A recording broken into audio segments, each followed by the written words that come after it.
Hello hello et bienvenue sur la chaîne Investir au féminin. Donc aujourd'hui nous sommes en présence de Karine. Salut Karine. Salut les filles.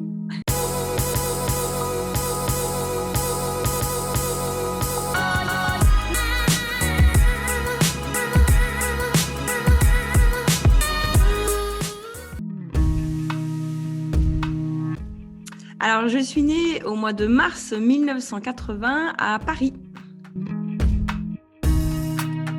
J'investis principalement dans le sud-ouest, même que dans le sud-ouest. Que du locatif, et cette année, je vais commencer à revendre un bien sûr et peut-être un deuxième.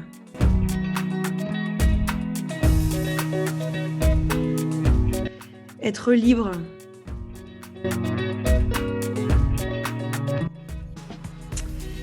L'immobilier, ça m'apporte un complément de revenus et ça me rassure dans le futur puisqu'on a toujours un toit sur la tête et c'est quelque chose qu'on pourra toujours vendre, soit des nuitées, soit pour une résidence principale, donc c'est un investissement sûr aussi.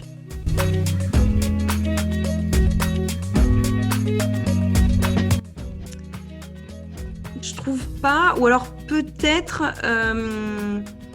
Je sais que j'ai eu un souci avec un artisan qui... Les menuiseries ne me plaisaient pas.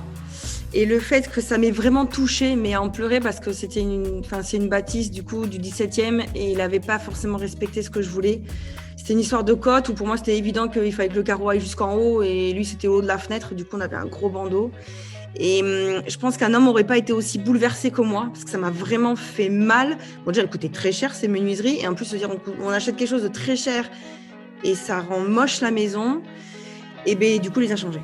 Et je me demande si ça avait été un homme, ben, soit il serait allé au conflit, mais là, il s'est rendu compte que oui, c'était peut-être une erreur de nos deux parties de ne pas avoir dit exactement quelle cote on voulait, parce que la cote était bonne, mais chacun avait sa cote. Ouais. Mais il s'est rendu compte qu'esthétiquement, c'était quand même une erreur. Et pour moi, ce n'était pas juste du locatif, parce que souvent, les artisans, ils pensent, oui, mais vous faites du locatif, c'est pas grave s'il y a ça qui n'est pas beau.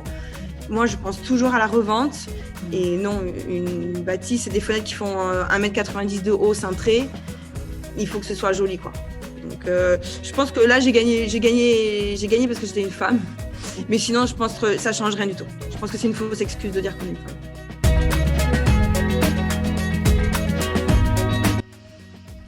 Chouchou?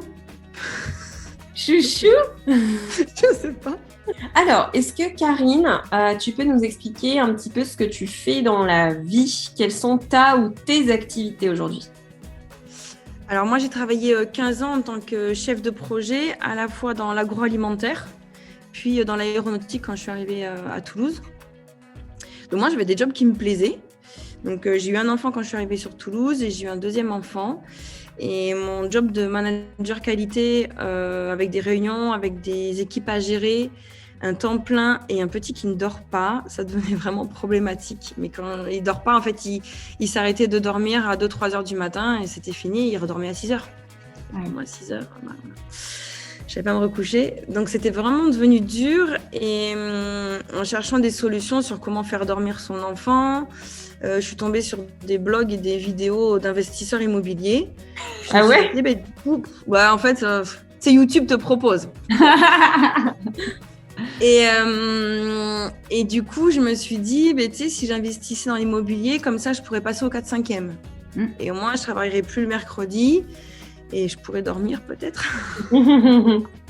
Donc, du coup, ça a commencé comme ça, avec un petit qui ne dort pas et trouver une solution. Et puis, en y réfléchissant, je me suis dit, en fait, ça va vraiment me plaire et je n'aurai pas le temps de chercher et de travailler en même temps. Du coup, j'ai demandé un congé parental. Donc, mon petit avait 1 an et demi, donc j'avais le droit d'1 an et demi de congé parental encore. Et je me suis dit, en 1 an et demi, tu y vas, tu achètes tout ce que tu peux et puis tu reprendras soit à temps plein, parce que du coup, il pourra aller à l'école, soit au 4-5e, parce que tu auras une rente à côté. Et puis au final, j'ai acheté 4 biens. Et puis mon mari a eu sa mutation au Pays Basque et la question s'est posée du coup de repartir dans l'aéronautique. Et puis ça me plaisait ce que je faisais. La banque pouvaient continuer à me prêter. Bon, il fallait que je termine de rénover, que je mette en location tout ce que j'avais acheté en si peu de temps. Et au final, c'est ce qui s'est passé. J'ai jamais repris et c'est devenu mon job. Trop bien. C'est pas prévu. Moi, j'ai pas du tout. Et moi, je suis pas du tout partisane de dire que c'est moche d'être salarié, travailler 5 jours, avoir 2 jours de congé. Enfin, je trouve ça vraiment très moche et très réducteur. On est libre de changer de job. Ouais. Moi, j'ai toujours fait des jobs qui me plaisaient et j'avais des collègues, on avait le même job, le job leur plaisait pas. Ouais. Et c'est la façon dont on le fait, dont on le vit. Alors, j'ai vu qu'on appelait ça les entrepreneurs en entreprise ou ceux qui arrivent à être un peu entrepreneurs de leur job salarié. Oui. Mais peut-être que je l'ai fait effectivement comme ça, mais moi j'ai toujours eu des postes qui m'ont plu, puis comme ça me plaisait pas, j'allais voir ma hiérarchie, on trouvait une solution et j'arrivais à changer de poste. Donc je suis vraiment pas du coup dans ce mood de dire que travailler c'est moche et que voilà, ça s'est fait comme ça et j'aurais peut-être repris même peut-être qu'au 3/5e, peut-être pas 4/5e parce que quand même je gère mon immobilier et ça me prend du temps, mais je pense que j'aurais repris, ouais. Alors, est-ce que tu peux nous dire comment est-ce que tu as ciblé les secteurs dans lesquels tu as investi? Alors, au départ, j'étais sur Toulouse. Donc, je m'étais dit, je vais faire de la courte durée sur Toulouse. Et au final, je trouvais que les prix étaient élevés. Moi, il fallait au moins que j'ai 500, 600 euros de cash flow net dans la poche pour le premier. Ça me rassurait. C'était vraiment ça mon critère. Et puis, il fallait gérer les travaux, ou alors c'était des petites surfaces, mais compliquées d'accès. Du coup, je me suis dit, les artisans, ils vont pas venir là. Ou alors, c'était bâtiments de France, ça serait compliqué. Bon, sans même faire de visite, hein, déjà, parce que le but, c'est pas de faire perdre du temps aux agents immobiliers. Quand on voit où sont les biens, on voit très bien ce que c'est à Toulouse. Et puis, je me suis dit, pourquoi pas la coloc? Parce que la coloc, j'aurais plusieurs locataires. Au final, c'était un peu plus loin. Enfin, ça reste dans Toulouse. C'est vers Saint-Cyprien, mais c'était le même prix qu'un studio dans Toulouse centre, au final. Et puis, ça me rassurait du coup d'avoir 4 locataires. Donc, j'ai bien négocié le prix. Et je m'étais dit, comme ça, du coup, j'aurais une enveloppe travaux. Et puis, au final, mon mari a eu sa mutation. Du coup, on est parti. Du coup, j'ai jamais fait les travaux. Et en fait, j'ai acheté, sans le savoir, à un marchand de sommeil. C'est-à-dire que l'appartement était déjà loué, en fait, à des étrangers qui travaillent pour Airbus. Ouais. Et du coup, c'est un projet clé en main. C'est lui que je suis en train de revendre. Et en fait, c'est un appartement clé en main avec des locataires qui tournent. Il y a 0 vacances locatives. Donc, du coup, moi, j'ai fait nettoyer l'appartement pendant plus d'1 semaine. J'ai jeté des bennes et des bennes de choses à jeter parce que comme les gens s'en vont, ils sont étrangers. Mais en fait, tout ce qu'ils veulent pas, ils le laissent. Donc, la cuisine l'appartement c'était la cata. J'ai changé tous les matelas, j'ai mis des rideaux, j'ai lavé, voilà. J'ai fait venir le plombier pour rajouter des petits lave-mains, du coup, dans les chambres. Et l'électricien pour rajouter 2-3 prises. Enfin, voilà, sécuriser un peu plus. Mais c'est les seuls travaux que j'ai fait et repeindre un coup de blanc. Mais voilà, c'est pas des gros travaux. J'ai pas rajouté de deuxième salle de bain comme je voulais faire au départ. Puisque quand on est arrivé ici sur la côte, j'ai racheté tout de suite une autre coloc, un autre appartement pour faire une coloc sur Bayonne. Et j'ai géré tout de suite les travaux, puisque là, il n'y avait pas de locataires, c'était pas du tout vivable. Donc en fait, Toulouse, je l'ai un peu délaissé. Voilà, j'ai fait ce travail de grand nettoyage et je leur ai mis un prestataire de ménage qui passe toutes les semaines. Donc du coup, voilà, l'appartement est maintenu. Et du coup, ma stratégie, c'était avoir 500 euros minimum et pouvoir enchaîner. Et au final, d'avoir acheté un appartement déjà meublé. Et bien au final, je suis passée à la banque en septembre et en octobre, je repassais à la banque pour l'autre appartement de Bayonne. Et en fait, ils me l'ont donné puisque derrière, quand je suis passée au notaire pour la première fois, j'avais déjà du cash qui rentrait. Donc en fait, j'ai pas eu ce temps de carence des travaux que j'ai eu pour les autres appartements, en fin de compte, où j'ai les travaux et où ils veulent savoir si c'est rentable, quoi. Ouais. Et donc, du coup, géographiquement, au départ, tu habitais à Toulouse, tu as investi à Toulouse, ensuite tu as déménagé à Bayonne et tu as investi à Bayonne. Donc, tu as investi. Ouais, à Bayonne, maintenant, c'est Pays Basque intérieur ou sur la côte. Ouais. En fait, j'ai investi à côté de chez moi pour plusieurs raisons. Déjà, parce que je veux gérer. Pour faire baisser le prix des travaux. Alors, comme j'étais en congé parental, du coup, j'avais Florent avec moi, mais bon, pas toujours. Des fois, j'arrivais du coup à le mettre un petit peu à l'école parce qu'à 2 ans, quand ils sont propres, ils les prennent à l'école. Donc, il allait un petit peu à l'école. Et en fait, moi, ma compétence, c'est un peu tout ce que les artisans ne veulent pas faire.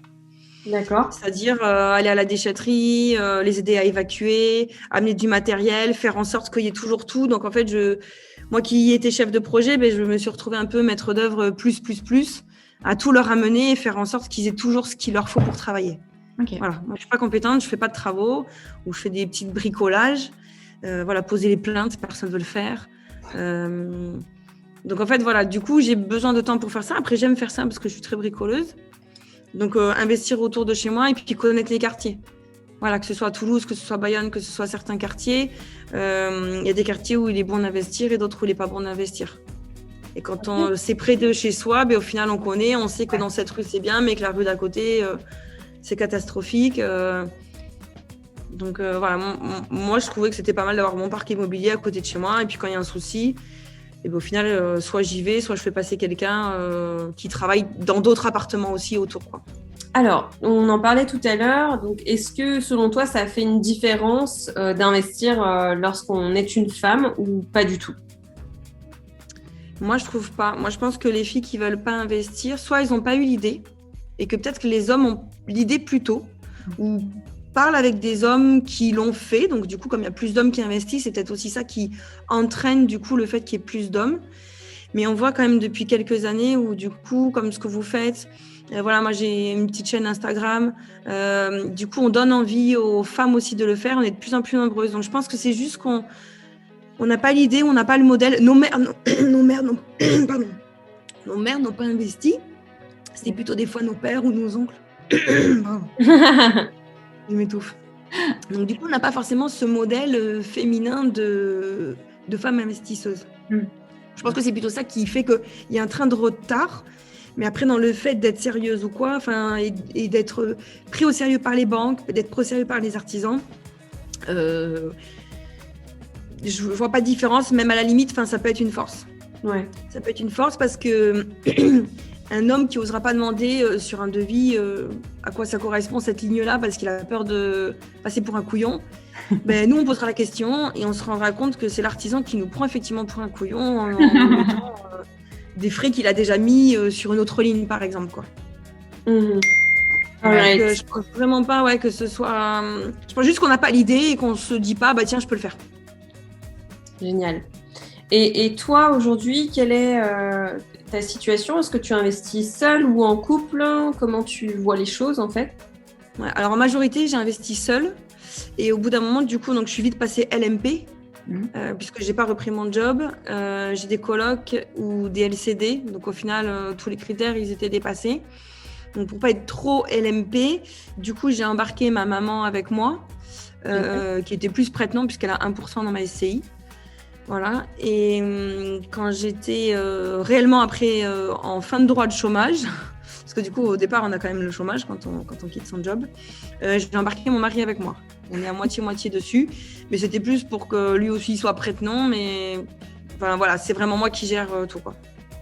Est-ce que tu peux nous dire quel type d'exploitation tu fais? Tu nous as parlé tout à l'heure de colocation, peut-être courte durée. Comment tu répartis en fait en fonction de tes biens le type d'exploitation? Alors moi, j'ai commencé à louer donc mon premier bien que j'ai acheté, c'était septembre 2019. Donc c'était ma coloc sur Toulouse. Donc j'ai gardé en coloc. Puis après, j'ai eu Bayonne, du coup, en septembre 2018. En juin 2019, j'ai eu Bayonne. Et donc, en arrivant au mois de juin, du coup, sur la côte, j'ai fait une coloc en courte durée. Okay. C'est-à-dire que l'été, du coup, j'ai voulu prendre des gens qui venaient pour 1 mois ou 2 pour saisonniers, pour après partir peut-être sur des étudiants en septembre. Et au final, sur les 4 qui étaient là, il y en a 3 qui sont restés, qui ont fait des pieds et des mains pour absolument rester parce que l'appartement leur plaisait trop. Et au final, ils sont restés presque au même prix que mon prix très cher de l'été. Parce que c'est... Voilà, il y a pas beaucoup de biens. Mon bien est vraiment chouette. C'est vraiment tout inclus. Ils ont tout ce qu'ils veulent.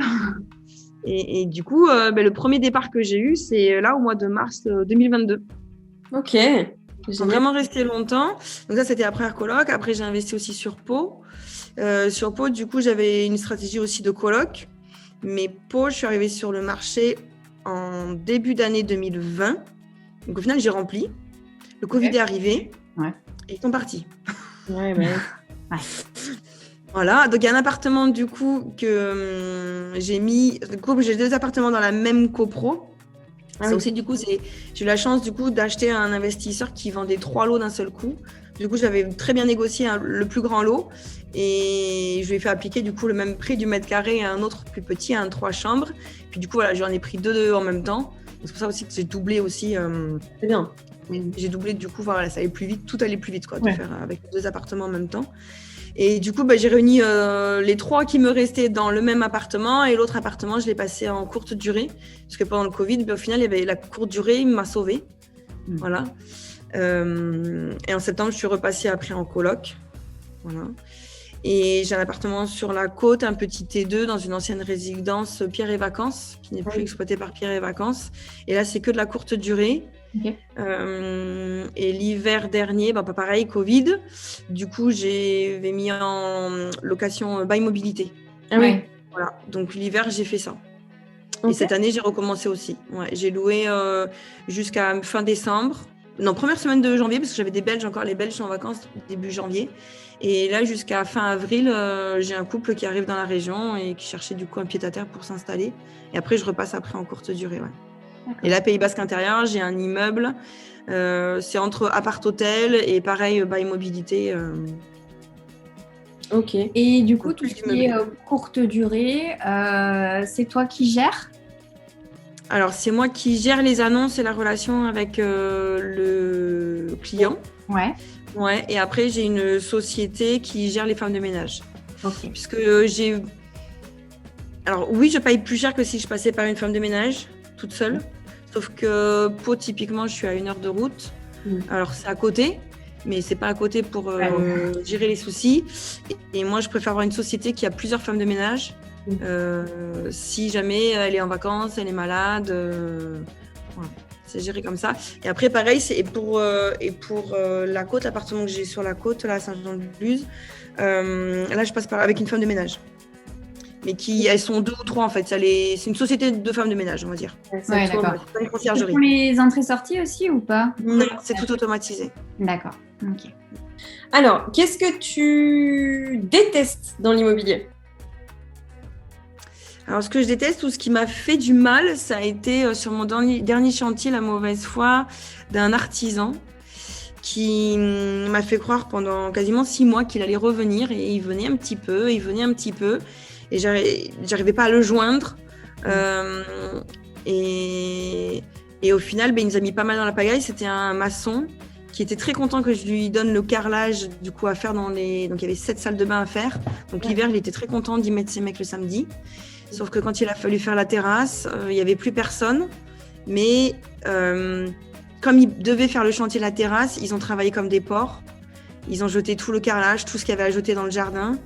Donc en fait, c'était hyper compliqué et hyper frustrant de se dire, moi j'étais sympa, j'aurais porté du café, je les ai aidés, j'ai déblayé des choses et donc ça touche un peu l'amour propre ou l'ego qu'on peut avoir de se dire, j'ai pas du tout été respectée.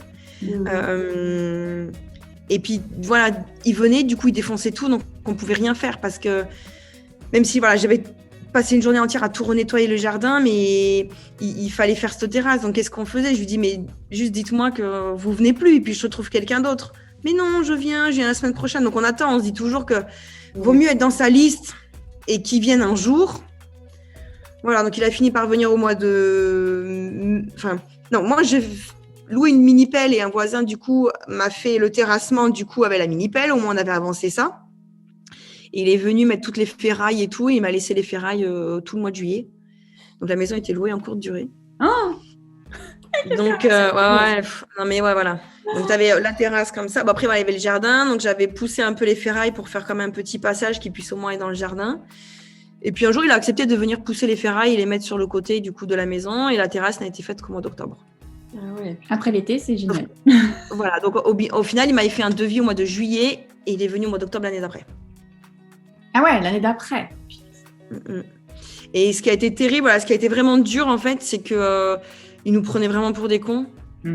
Et oui, je viens. Et en fait, il venait et ça bloquait tout, quoi. Il venait, il laissait sa toupie là dans le garage. Du coup, nous on pouvait plus stocker les cumulus, on pouvait plus faire rien rentrer. Voilà, c'était une espèce de chantage psychologique et j'ai vraiment mal vécu. Heureusement, ça a été le seul. Et il n'était pas trop dépendant des autres. Enfin voilà, il n'a pas fait retarder mon chantier. C'était voilà sa partie à lui du coup, parce que pour la partie douche carrelage, bon voilà, il était dépendant. Enfin le plombier était dépendant de lui et voilà, ça s'est vite goupillé. Mais pour cette partie extérieure, ouais, ça a été vraiment dur et le fait d'être pas respecté. Et... Bon, apparemment il est comme ça. Hein, je savais pas, mais bon. Voilà. Ouais, enfin c'est pas une raison. Il n'y a pas que moi, parce que quand j'ai cherché quelqu'un d'autre, voilà, on me demandait avec qui j'étais et voilà, personne n'était étonné. Donc lui, blacklisté. Ouais, carrément. Voilà, c'est ça. À contrario, qu'est-ce que tu aimes, qu'est-ce que tu préfères, qu'est-ce que tu adores dans l'immobilier? Alors moi, ce que j'aime beaucoup et ce qui m'a fait beaucoup de bien cet été, là, justement, là, dans mon immeuble, c'est que tout était en courte durée. Donc, il y a des nuits où je montais jusqu'à 15 locataires dans la même maison.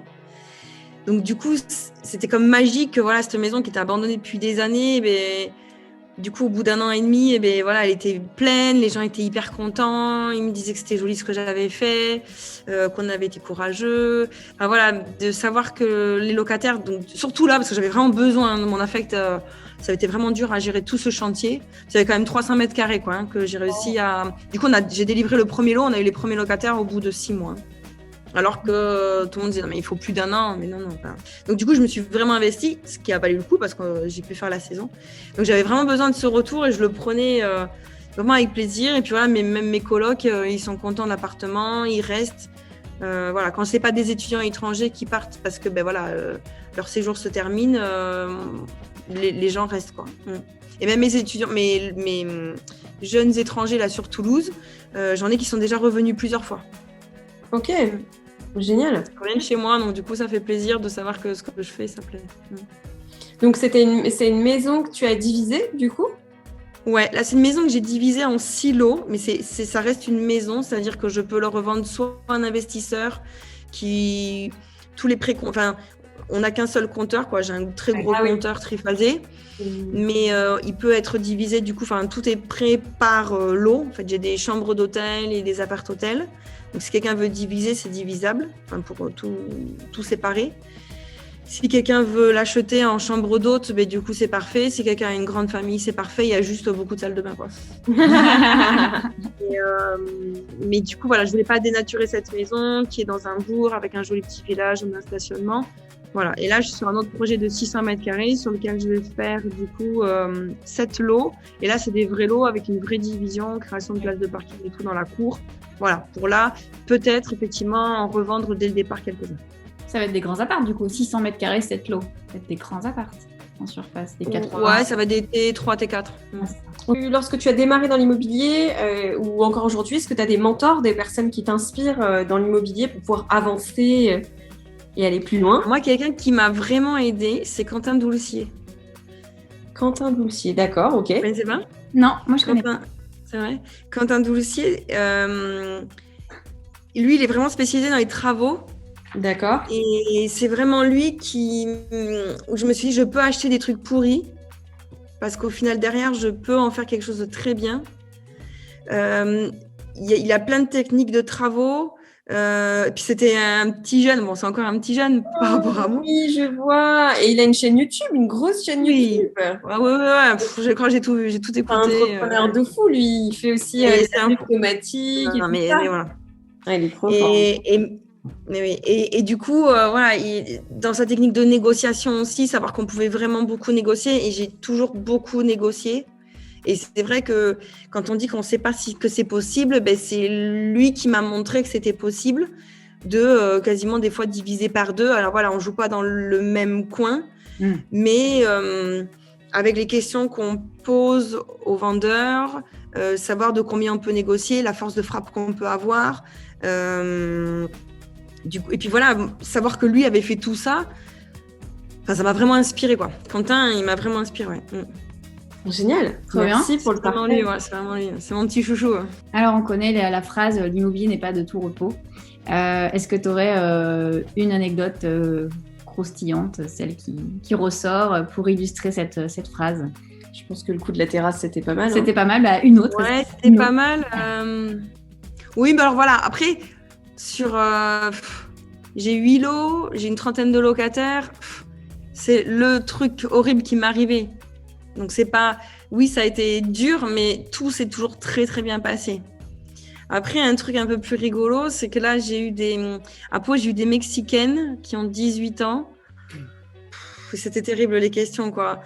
Et j'étais pas là, du coup, parce que comme il y avait, je sais plus si c'était il y en avait une qui avait loupé son avion au départ de Mexico. Du coup, elle devait arriver à 13h à Pau. Je devais l'accueillir. Elle arrivait à minuit. Bon, du coup, j'ai mis l'arrivée autonome que j'avais et elle s'est débrouillée. Et j'ai été la voir après le week-end. Et elle arrive et elle me dit mais je comprends pas où est-ce qu'on met la lessive. Et en fait, c'était le sèche-linge, quoi. Okay. Je me suis dit non, mais ça va être terrible. Ne touche à rien. Ne fais rien. C'est ça, à 18 ans, tu deviens une maman, en fait. Ah ouais. Voilà, c'est ça. C'est le côté un peu où des fois, mon mari me dit, mais t'es pas leur mère. Oui, mais bon, en même temps, j'ai pas envie qu'ils me détruisent tout. Alors, oui, c'est ça. Donc, tu réponds. Imagine, elle fout de la lessive dans le sèche-linge. Mais ouais, voilà. Tu vois la boulette, quoi. Non, c'est pas ça. Alors après, elle était là face j'ai un lave-linge top et je pense qu'elle n'avait jamais vu, mais elle comprenait pas. Mais comment on ouvre le tambour? Est-ce que c'est sur le côté Ah bah oui. Bon, c'est marrant. En même temps, les petits jeunes. Au Mexique, le sèche-linge, il n'a pas vraiment l'utilité avec la chaleur. Et voilà. Parce que je me suis dit, comme elle a vu qu'il y avait le hublot devant. C'est ça. Bon, c'était des petites anecdotes comme ça. Ouais, des fois, il m'appelle et. Bon, voilà, j'ai eu plusieurs fois des dégâts des eaux. Ça, c'est ça. Quasiment tous. Et j'avais mon dernier appartement de Bayonne qui n'avait pas. Et ça y est, cette semaine, je l'ai. Donc, j'aurais eu des dégâts des eaux dans tous. Et en fait, au lieu d'aller voir le voisin du dessus, ils me disent oh, Karine, ça fuit, on comprend pas. Ben oui, mais je sais pas, couper l'eau. Allez voir au-dessus. Expliquez-moi plus, quoi. Donc, si tu te retrouvais face à la Karine que tu étais, qui dormait pas trop il y a quelques années, du coup, qu'est-ce que tu dirais à cette personne qu'est-ce que tu lui donnerais comme conseil pour pouvoir démarrer dans l'IMO? Comment j'aurais pu faire différemment, par exemple Par exemple, ou pas forcément. Si toi, tu penses que la manière dont tu es passé à l'action est la meilleure, tu peux nous donner ce conseil-là aussi. Oui.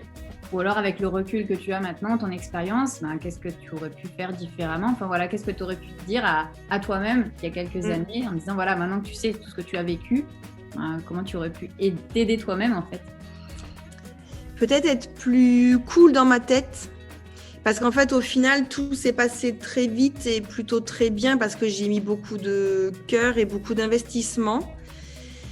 Mais voilà, Bayonne, moi, j'étais pas sûre, c'est mon premier chantier, de faire un chantier de 85 mètres carrés, tout refaire à neuf en l'espace de 4 mois. Je m'étais dit, ça serait cool si je pouvais louer avant juillet, parce que sur la côte, voilà, c'était cool du coup de pouvoir. Mais c'était stressant, je savais pas si je pouvais y arriver. Et au final, j'ai loué au mois de juin.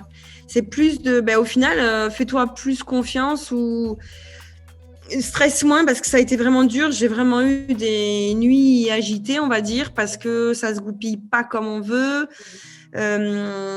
J'ai fait dans presque tous les biens, ouais. J'avais du parquet et à chaque fois, j'ai fait intervenir du coup le solier. Sauf que quand le solier vient, il faut qu'il y ait rien. Il faut que la température soit bonne. Du coup, si lui vient pas, personne ne peut venir d'autre. Du coup, ça te bloque tout. Et du coup, Ikea livre quand même et le solier n'est pas passé. Du coup, tu mets l'équivalent d'un camion entier Guidel dans une cuisine de 6 mètres carrés. Enfin, tu vois, et du coup, tu te dis, mais c'est trop. Voilà. Bon, au final, j'ai réussi. Voilà, peut-être me dire, écoute, sois plus cool parce que tu verras, tu vas y arriver. Mais ouais, ce côté, peut-être être plus cool avec moi-même. Parce que j'étais très dure et j'ai été beaucoup plus dure que si j'avais eu un maître d'œuvre. J'aurais jamais parlé au maître d'œuvre ou traité maître d'œuvre comme je me serais traitée. J'aurais jamais fait bosser comme je me suis fait bosser. Donc voilà, je suis très fière d'avoir fait tout ce que j'ai fait. Mais peut-être que j'aurais pu être un peu plus cool avec moi-même. Manger le midi, tu vois. Manger le midi. Voilà, je pense pas que ça aurait changé grand-chose si j'avais mangé le midi. Non. Non, mais c'est bête, mais c'est fatigant du coup de pas assez se respecter, ouais. Ouais. C'est intéressant parce que là on est vraiment sur le mindset, en fait, sur garder un équilibre en fait, quoi qu'il en soit. Et ça, tu le sais qu'une fois que c'est fait. Oui. Ouais. Tu le sais. T'as beau te faire confiance parce que je peux me dire, je me suis quand même fait confiance. C'est quand même dingue d'arriver à faire autant en si peu de temps.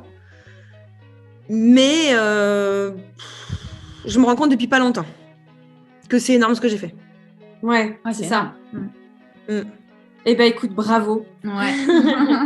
Bravo, tu peux être fière de toi. En tout cas, tu vas pouvoir inspirer d'autres femmes à passer à l'action. J'espère. Bah oui, évidemment, puisqu'en plus, tu es passée rapidement à l'action. Alors après, ce que j'aime bien dans ta façon de parler, c'est que tu t'es pas caché que ça t'a demandé de l'investissement personnel, du temps, j'imagine, et de ne pas manger le midi, ça peut être évité, visible. Donc merci pour ce partage. Puis ce qui est intéressant, c'est aussi le côté que tu n'avais pas forcément prévu de quitter son job. Ça, j'ai bien retenu. Et qu'en fait, finalement, tu essayes autre chose, tu essayes l'immobilier, puis tu te dis, bah tiens, finalement, ça me plaît. Et puis après, tu évolues, quoi. Donc, c'est encore une approche un peu différente. C'est intéressant.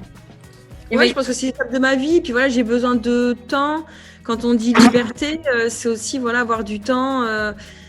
Mais voilà, pour les rendez-vous médicaux des enfants, j'ai 2 enfants, donc je sais qu'on peut le faire en travaillant, mais du coup, ça veut dire que pour aller chez Ophtalmo, nous on a pu y aller vendredi à 15h. Ouais. Et il aurait fallu que je pose une demi-journée. Enfin voilà, je pense que tant que les enfants sont petits et que mon immobilier est grandissant, il y a besoin de moi, et avec ces stratégies un peu de courte durée, j'ai besoin de ce temps. Mais moi, je ne suis pas fermée à d'autres opportunités pour repartir dans le salariat avec des super postes, quoi. Moi, j'ai mis en place des lignes de prod, j'ai fait des super postes, j'ai eu des collègues super. Donc voilà, je suis vraiment pas... Je pense que c'est une période de ma vie où aujourd'hui, c'est ça qui me plaît. Cette liberté me plaît, de faire un peu ce que je veux. J'ai toujours fait ce que je voulais. Et du coup, aujourd'hui, je suis en train d'arbitrer, d'arbitrer mon patrimoine et de réfléchir à comment je peux travailler autrement et inspirer aussi d'autres femmes. Et du coup, là, en début d'année, j'ai créé un peu, pour moi, ce qui était dingue, j'ai créé une holding qui va chapeauter du coup mes SCI, parce que j'aimerais me faire payer par mes SCI pour tout le temps passé quand même, parce que pour l'instant, je travaille gratuitement pour elles. Et du coup, je crée une société en gestion de patrimoine. Pour, du coup, aider à la fois à investir du coup dans la partie investissement dans l'ancien et aider des femmes à investir. C'est vraiment ça que j'ai à cœur, quoi. Alors montrer qu'avoir un revenu complémentaire ou se créer du coup du patrimoine, c'est faisable sans faire ce que moi j'ai fait, mais au moins acheter ne serait-ce qu'un petit bien, ça serait déjà une réussite pour moi. Et après, aider les investisseurs du coup à placer leur trésorerie le plus intelligemment possible, quoi. Je suis aussi orientée sur la partie crypto et voilà, j'ai des partenaires. Donc du coup, c'est toute cette partie du coup finance et patrimoine que je fais pour moi et que je me dis que je peux faire pour les autres aussi, quoi. Et ta société de gestion de patrimoine, tu l'as créée ou tu vas la créer? Oui, je l'ai créée, ouais. Tu l'as créée, ok, trop. C'est la holding ou c'est une autre société du coup? Ouais, c'est ma holding, du coup c'est une holding active, ouais. Okay. Ouais. Et si je dis pas de bêtises, tu fais un événement aussi? Ouais, alors du coup j'organise avec 2 autres investisseurs. Jérémy et Nicolas, un événement donc le 26 et le 27 mai au Pays Basque. On a des très beaux intervenants et c'est vraiment pour les investisseurs avancés. En fait, on se rend compte qu'il manque un événement. Il y a beaucoup d'événements pour t'aider à investir et c'est super. Mais il y a toute une génération, on va dire, depuis 2-3 ans d'investisseurs qui ont investi et qui cherchent à aller plus loin. Et là, du coup, on aura des beaux partenaires, des beaux speakers du coup qui vont nous apprendre à passer au level sup, comment, je sais pas moi, investir en tant que marchand de biens, mais un marchand de biens ou investir pour créer un centre commercial, sur des très très gros projets. Donc voilà, et comment placer son cash flow intelligemment, qu'est-ce qui existe. Ok, super. C'est vrai qu'on a ce cash flow et un peu tous, on se crée notre activité à côté qui fait que ce cash flow dont on avait besoin pour vivre, au final, on s'en sert pas forcément. Et donc on peut dire qu'on a investi gratuitement grâce à la banque. Et on a investi encore une deuxième fois gratuitement, donc c'est un double gratuit. Du coup, ce cash flow qu'on a eu gratuitement, on peut le réinvestir encore sur d'autres supports et c'est le côté un peu magique du coup de cette boule de neige, quoi. Ouais, c'est ça, exactement. Et je vais parler du coup, j'ai été invitée par François Denis, riche à 30 ans. Ah, je savais pas. Invité du coup à parler sur scène le 15 mai, lui c'est 14-15 mai, je serai sur le 15 mai sur une stratégie un peu secrète qui est investir sans passer par la banque. Ah oui. Ok. Top. Bon, un mois de mai bien rempli. Ouais, trop bien. Merci pour ce partage. Et puis, ce que je te propose, c'est que tu nous envoies les événements auxquels tu participes. On les mettra en barre d'infos s'il y a des gens qui veulent venir te rencontrer. Voilà. Merci. Merci. Et à bientôt. Ouais. À bientôt. Salut. Salut. Salut. Trop bien.